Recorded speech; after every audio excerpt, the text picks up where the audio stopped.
you explain when things don't go as we assume? Or better, how do you explain when others are able to achieve things that seem to defy all of the assumptions? Why is Apple so innovative? Year after year after year, they have the same access to the same talent, the same media, the same agencies, the same consultants, and yet they seem to have something different. Why is it that Martin Luther King led the civil rights movement? He wasn't the only one who suffered in the pre-civil rights era, and he certainly wasn't the only great orator back in the day. Then why him? And why is it that the Wright brothers were able to figure out controlled powered man flight?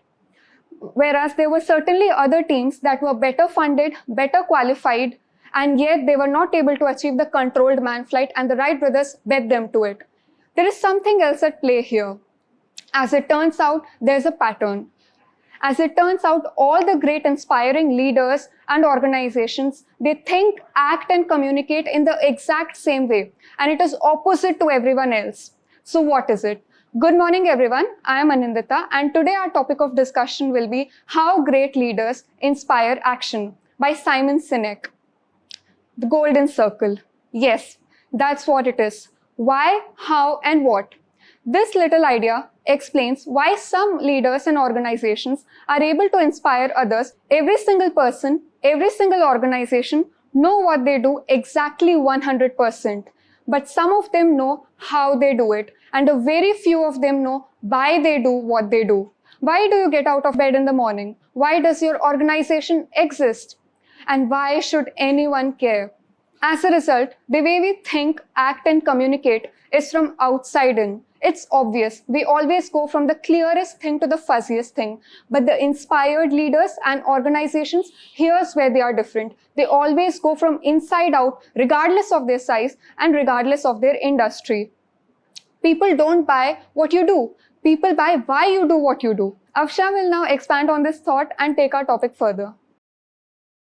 Hello everyone, my name is Avshanjum and I am going to extend the topic further. So I want to explain it with an example, and we all use different electronic devices and using different electronic mediums. So we constantly hear about one brand name, and that is Apple. So why Apple is different from its competitors and what makes it stand out from other companies? There are many companies which are producing the same products, but we constantly go for Apple products. The main reason for it is that the marketing strategy of Apple.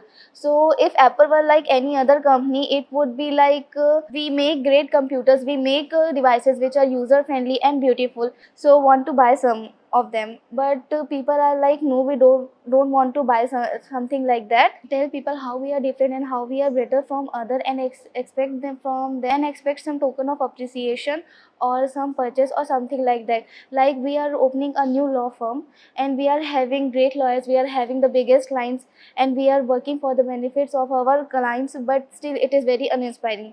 But here is how Apple do it. They basically focuses on challenging the status quo. They try to think differently by challenging the status quo. The secret of Apple lies in the way they challenge the status quo by designing different products. And here is how Apple do it. They focus on challenging the status quo and they try to think differently. They try to innovate something new by designing different products, and by designing products which are easy to use and are beautiful and gives easy access, and they somehow happen to form computers. So they ask their customer to buy some of them, and people are like go crazy over their strategy. All Apple do is to reverse the order of the given information. Like there are many other products also which Apple makes. For example, MP3s. Apple is basically a computer-based company, but they also sell MP3 and people are regularly buying it. Hence, we can conclude that people don't buy things by what you do, but people buy things because why you do it. So our main goal is to not to do the business for people for what they need. The main goal is to do the business with the belief of people in what you believe. Here is the interesting fact. All the things I am saying is not my conclusion, but it is grounded in our biology, not in our psychology. It is grounded in our biology. If we see cross section of our brain, we can see three components which basically is similar to the golden circle. That's all from my side. Hi, my name is Shashman Dubey and I will be covering how our limbic part of the brain works. Our brain is made out of two parts, the neocortex part and the limbic part. The neocortex part controls all the rational thinking and the language part of our brain, while the limbic part of the brain controls all the decision making. The limbic part of the brain doesn't have any capacity to hold any language. Thus, when we communicate someone from outside, we might can give lots of information such as fact and figure, but we can never make them agree what we believe. While when we are communicating from inside, we can enter directly into their limbic part and make them believe what we believe, and we can sell anything we want. For example, when we are selling something, we are not selling people who needs, we are selling to people who believe what we believe. When we are hiring people, we are not hiring people who need job, but we are selling to people who believe in what we believe, and thus we can make them hard work sincere for us and believe us. The best example for this is Wright brothers. We all remember the Wright brothers, right? But no one remembers Samuel Langley. Why?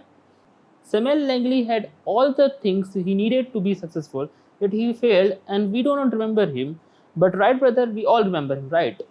When you ask someone what are the recipe for success and what are the failures of the success, they will all say three things: bad people, undercapitalized, or bad market. And Wright brothers lacks all of them. Still, they are on the famous line, and we still remember them. Now, next, the topic will be covered by Aarti Tandon. I will explain the law of diffusion of innovation. If you talk about what you believe, you will attract those who will believe what you believe. But why it is important to attract those who will believe what you believe? Sometimes it's called the law of diffusion of innovation. You don't know the law, you know the terminology. The 2.5% pupils are the innovators and 13.5% pupils are the adopter, and 34% pupils are the earlier majority and late majority of laggards. The only one reason is that the pupil is touched on phones because the phone is not rotary anymore. Pupil is sitting various place and various time. The law of diffusion of innovation is tell you want to mass market success or mass market acceptance of ideas. You have until anymore. Thank you for being with me. Now our topic will be carried by Ishan.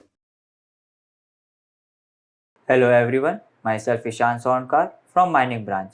Today I am going to conclude on the topic how great leader inspires action. Friends, as we come to an end of this incredible journey, we have dwelled into the essence of great leadership, the power of starting with why, and the actions which are inspired by breathtaking inspiration.